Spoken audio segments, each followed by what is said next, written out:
اعوذ باللہ من الشیطان الرجیم، بسم اللہ الرحمن الرحیم۔ معزز خواتین و حضرات، گوشہ کمال کی نشست نمبر 95 یعنی 95 میں یہ گوشہ نشین معین کمالی ایک بار پھر آپ کی خدمت میں حاضر ہے۔ ہمارا آج کا موضوع ہے گاڑیوں کا پہلا پاکستانی جریدہ۔ اس حوالے سے ہم گفتگو کریں گے۔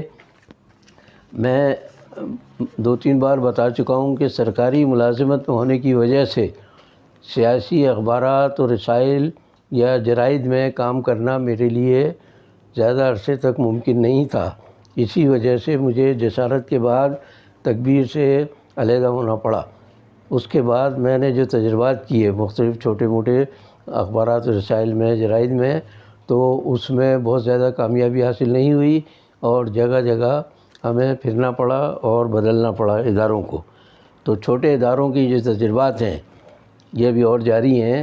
آگے 1-2 اور رسالوں کا ذکر کروں گا میں، تو اس سے آپ کو اندازہ ہو جائے گا۔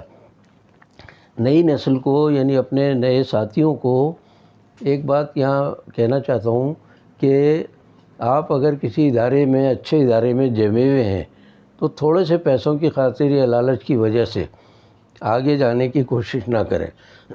اس لیے کہ اردو کا ایک محاورہ ہے کہ پتھر اپنی جگہ پر بھاری ہوتا ہے، ہوا میں اچھلے تو اس کا وزن کم ہو جاتا ہے۔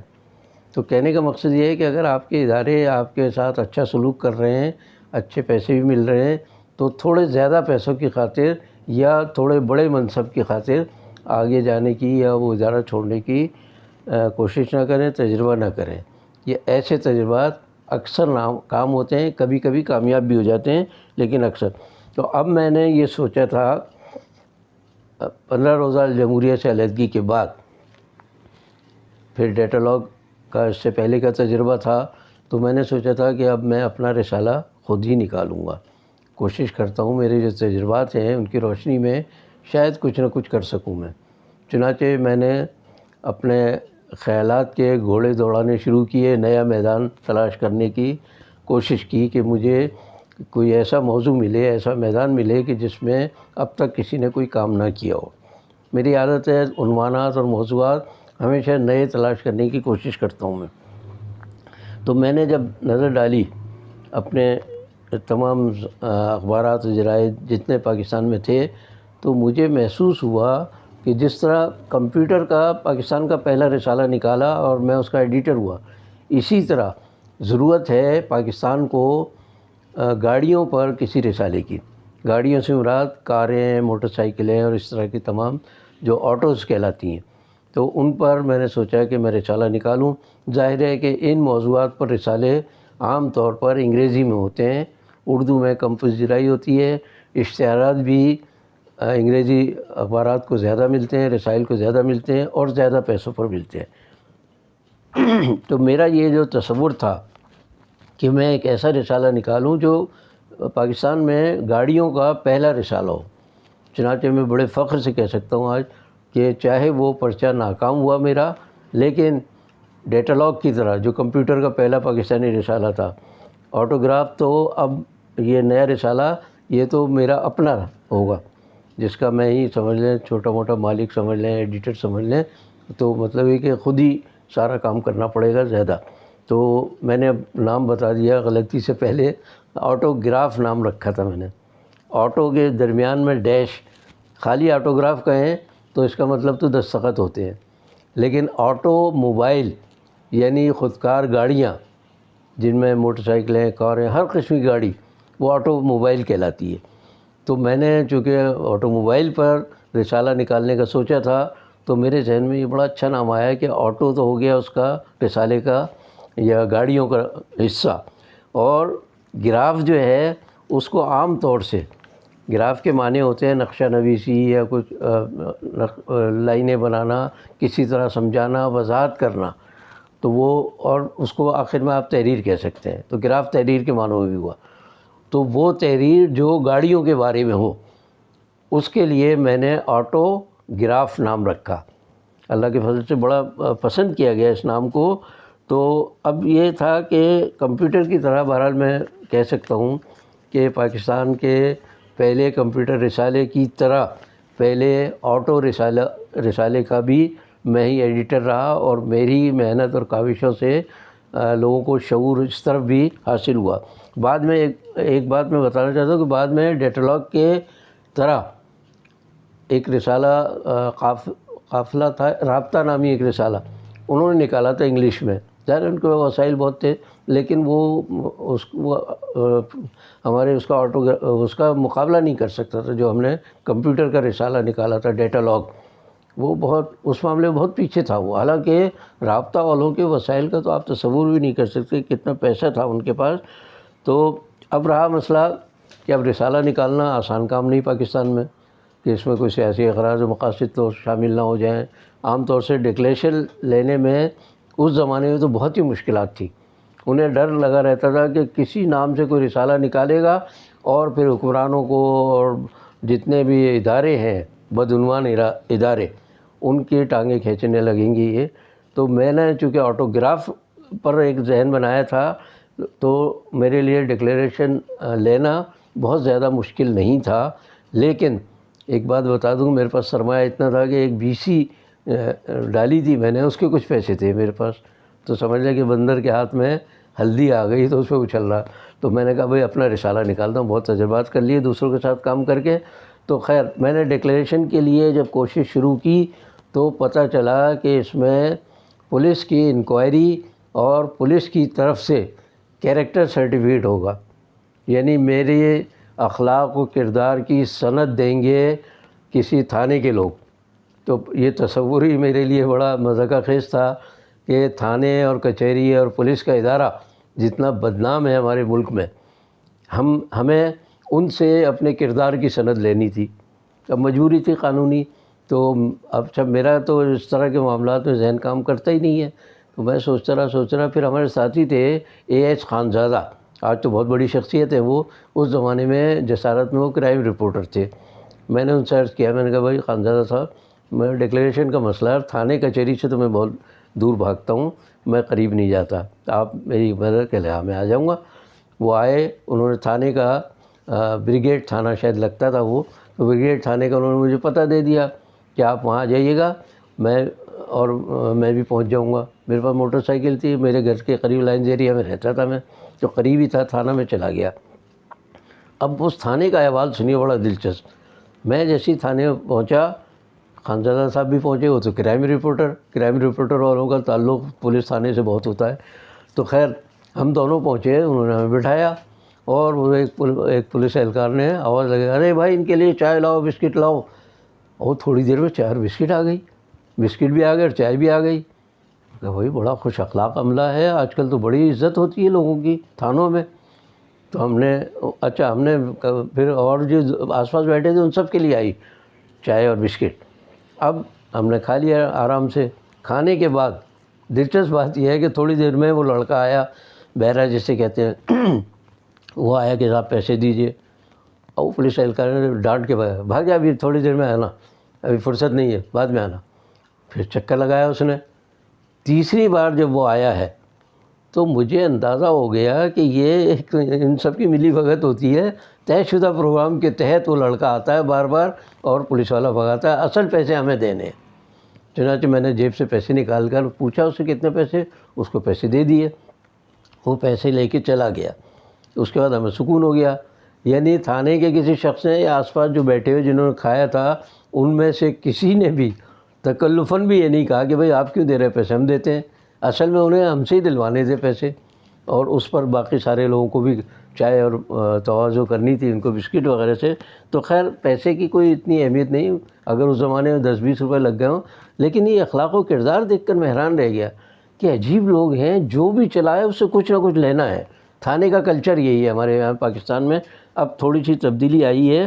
تو بہرحال میں جو ایک بات اور یہاں بتا رہا ہوں کہ کردار کی سند یعنی کیریکٹر سرٹیفکیٹ پولیس سے لینا مذاق سے کم نہیں ہے میرے نزدیک۔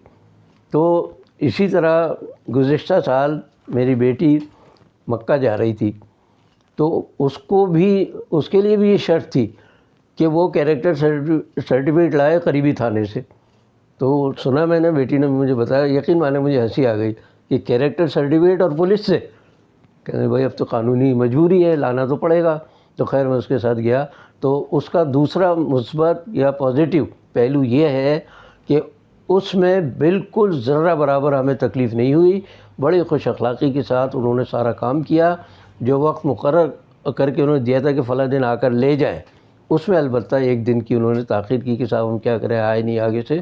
تو وہ ایک ذرا سا معاملہ تھا، ورنہ میں حیران تھا کہ ایک پیسہ نہ مانگا کسی نے، نہ اشارہ کیا، تو بڑے آرام سے سارا کام ہو گیا. تو بہرحال خوشی یہ ہوئی کہ پولیس کے محکمے میں بھی تبدیلی آ رہی ہے. اللہ تعالیٰ ان تبدیلیوں کو قائم رکھے اور آئندہ لوگوں کو تکالیف سے بچائے. اب آداب میزبانی میں نے بریگیڈ تھانے کے تو آپ کو بتا دیے تھے، تو لیکن اس میں ایک بڑی اور بات ہوئی کہ ایک ASI صاحب وہ کہنے لگے ٹھیک ہے آپ آ گئے یہاں، اب آپ گھر جائیں، میں آؤں گا اور آپ کے محلے والوں سے تصدیق کروں گا، اس کے بعد یہاں سے سرٹیفکیٹ جاری ہوگا، تو میں خود آؤں گا بذات خود. تو میں نے کہا ٹھیک ہے آ جائیے. ہم گھر آ گئے، میں اور خانزادہ صاحب. اب انتظار کرتے رہے. بریگیڈ تھانہ تھوڑے فاصلے پر تھا. ہم نے کہا ابھی آتے ہیں وہ صاحب، ابھی آتے ہیں. وہ کوئی 1 گھنٹے کے بعد تشریف لائے وہ، اور ہانپتے کانپتے پسینے میں گھر میں اوپر منزل پہ ہمارا تھا ڈرائنگ روم، وہاں بٹھایا میں نے. تو کہنے بھائی آپ کا گھر تو اتنا مشکل ملا ہی نہیں مجھے، میں کتنے چکر لگا رہا ہوں، کتنا میرا پیٹرول خرچ ہو گیا ہوگا موٹر سائیکل کا، اور مل کے نہیں دے رہا تھا آپ کا گھر. میرے منہ سے بے ساختہ نکلا. میں نے کہا بھائی آپ تو پولیس کے آدمی ہیں، آپ کو تو اڑتی چڑیا کے پر گننے آتے ہیں. آپ کو جب کہ ہم پتہ لکھوا کر بھی آئیں، لائنز ایریا میں پتہ ملنا آسان، بہت آسان ہے، مشکل ہرگز نہیں ہے. تو خیر مجھے انہوں نے اشارہ کیا، خانزادہ صاحب تو واقف پولیس والوں، انہوں نے اشارہ کیا کہ چپ رہے، بس ان کو کہنے دے جو کہہ رہے ہیں. میں چپ ہو گیا. اس کے بعد انہوں نے محلے کے لوگوں سے تصدیق کی ہمارے کردار کے بارے میں کہ ہم بد کردار تو نہیں ہیں. اللہ کا شکر ہے کہ ہم سیاستدان نہیں تھے، اس لیے کہ ہمارے کردار پر کبھی کوئی آنچ نہیں آئی. تو اب انہوں نے جو پیسے مانگنے کے لیے جب یہ بات کی، ان کا اصل میں اشارہ تھا کہ مجھے کچھ پیسے دو، میں نے اتنا سارا پیٹرول خرچ کیا اور کتنا دوڑا ہوں میں آپ کی خاطر. خانزادہ کہنے لگے کہ نہیں بالکل بھی ایک پیسہ مت. اشارہ کیا ہوا کہ بالکل سننا ہی نہیں ان کی بات. اگلے دن یا اس سے اگلے دن خانزادہ صاحب نے، ایش خانزادہ پورا نام ان کا، انہوں نے جسارت میں ایک کالم لکھ دیا کہ اب یہ دور آ گیا ہے کہ صحافیوں سے بھی پولیس والے رشوت طلب کرتے ہیں. ان کا نام بھی لکھ دیا، میں نام نہیں لے رہا ہوں آج، مجھے نام معلوم ہے. تو انہوں نے لکھ دیا، جسارت میں کالم چھپا ان کا. اس کے چند روز کے بعد ان صاحب کا تبادلہ بریگیڈ تھانے سے کہیں دور دراز کے علاقے میں کر دیا گیا. بہرحال صحافیوں کا ایک زمانے میں کچھ اثر ہوتا تھا، آج تو واللہ عالم. میں نے سنا ہے کہ صحافی خود تھانوں سے اب بھتے لیتے ہیں، اللہ کو معلوم اس میں کتنی حقیقت ہے، لیکن سنا ہے. اچھا اب آتے ہیں پھر ہم آٹوگراف کی طرف. تو آٹوگراف میں نے کسی طرح ڈکلیریشن حاصل کر لیا. اس میں ایک مسئلہ اور تھا، وہ تھا پیسوں کا. اس میں پیسوں کا یعنی سرٹیفکیٹ، بینک سرٹیفکیٹ چاہیے بیلنس کا کہ اتنے پیسے ہیں آپ کے پاس کہ رسالہ نکال سکیں گے. میرے پاس تو BC کے تھوڑے سے پیسے تھے، لیکن سرٹیفکیٹ میں زیادہ دکھانے تھے. تو میرے ایک دوست تھے نیشنل بینک آف پاکستان میں، کورنگی کے بڑے اچھے ساتھی میرے خواجہ مظہر صاحب، وہ نیشنل بینک میں کام کرتے تھے. میں ان کے پاس گیا، میں نے کہا یار یہ مسئلہ ہے، بڑے اچھے دوست میرے. تو میں نے کہا یہ مسئلہ ہے. کہنے کوئی مسئلہ ہی نہیں ہے، آپ 40,000 روپے کا کہیں سے انتظام کر کے یہاں اکاؤنٹ کھلوا لیں، 40,000 روپے اپنے اکاؤنٹ میں ڈال دیں، اور جب 40,000 روپے آپ کے اکاؤنٹ میں ہوں گے تو میں سرٹیفکیٹ دے دوں گا کہ بھائی ان کے اکاؤنٹ میں 40,000 روپے ہیں، آپ کو یہی سرٹیفکیٹ چاہیے. دوسرے دن آپ نکلوا کے دے دیجیے گا جس سے لیے ہوں اپنے پیسے. بڑا آسان نسخہ بتا دیا انہوں نے. اسی طرح میں نے وہ اپنی مالی حالت کا سرٹیفکیٹ حاصل کیا.